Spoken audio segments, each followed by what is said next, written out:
Not really trying to do blow by blow on this thing, so I'll be doing just sort of abridged information on what I've been doing.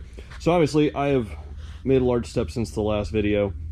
I tore apart all the radiator stuff. The radiator fan was damaged by the battery acid, and I wanted to get all that stuff apart so I can make sure nothing else was damaged.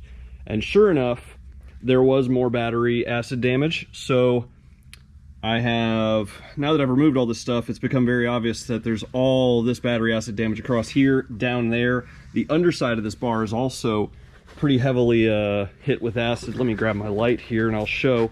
I have already hit it with an acid neutralizer. It's a battery cleaner product, and you can see all the bright yellow stuff is the battery acid. So I talked to the customer. I'm gonna go back and I'm gonna clean up as much as I can, and then I'm gonna paint it over. Just some paint in order to stop this rust.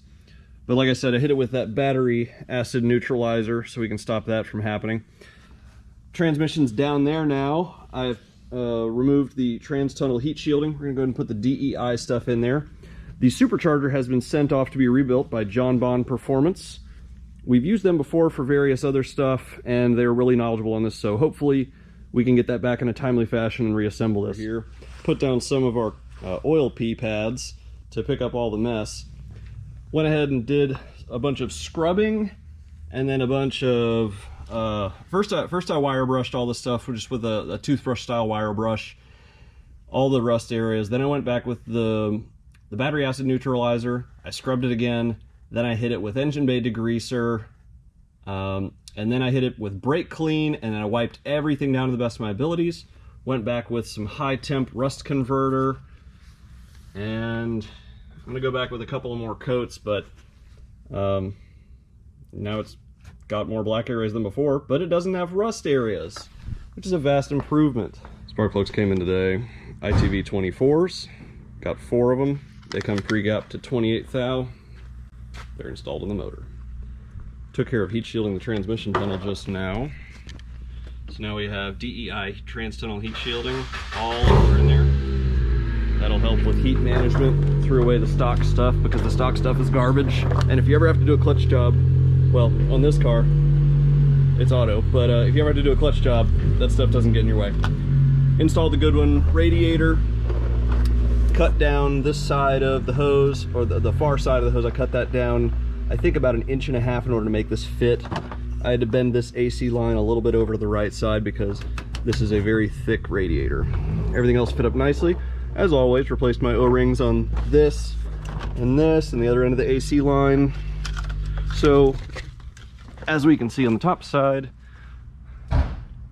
all the paint is dried. Looks really nice. We don't have any more rusty looking crap all over the place.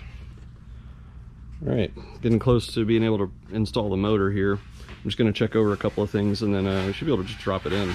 Just throwing on the supercharger plate to check everything before install. And we had a bit of a clearance issue right there with this bolt head. Also, I noticed this guy has an aluminum pulley for the top one. I haven't seen that before. Guess maybe one was replaced or something. Either way, I just made a clearance cut right there. I haven't had this issue on the other ones, but may just be variances in the casting. Installed. Went ahead and set up all of the pulleys so I could have this belt just hanging out here whenever we get the supercharger in there. Quick note about automatic cars. So with the automatic cars, there is interference on the exhaust manifolds aftermarket. The previous person who installed this must have just had major contact and I didn't notice. But you do have to carve off just a section right there where the plastic plate meets, so that it does not contact. So from this perspective, there we go, no more contact. Ta-da! Meanwhile, everything's installed under here. I'm just gonna throw on the mid pipe. Customer has sent off the supercharger to get rebuilt, so I figure I'll finish all the rest of this nonsense. All right, so we took the front end off of this thing. Found that someone attempted to install horns. They were over here. Someone attempted to install horns. Now mind you, these have male terminals on them for you to connect to, so you need a female terminal. Well, male to male, that does not connect. Male, yeah. So I'm sure one of his horns never worked. I got the pump hanging out here. I took off the front crash support so I can take off a couple of things here. Found some missing bolts I've replaced. So I took the existing Flying Miata supercharger cooler hangers and I flattened them on our press. and I'm going to drill additional holes, and we're just going to mount this guy flush up to the back of this. So that way when it goes on here, it'll be as close to the front as possible. I have reassembled everything on the underside as well, threw the hood on, removed the insulation, and I've mounted this just to see where we sit on interference. There's a minor amount of interference there. I need to shave the side of this down a little bit. I also went back and I cleaned off all the grounds because they were all nasty from, as we had previously mentioned, all of the rust and stuff, the battery. So I cleaned that back off to get rid of the paint. Installed our heat shielding here, cleaned off the header before reinstallation because it was covered in oil from the engine exploding. Today I went ahead and took care of getting all of the coolers installed. So yesterday I bent up the brackets on the FMSC Miata supercharger. These are the original ones from the supercharger kit, and I straightened them out and I riv nutted them to the back of there. So they're as far forward as possible. This is right up behind the grill.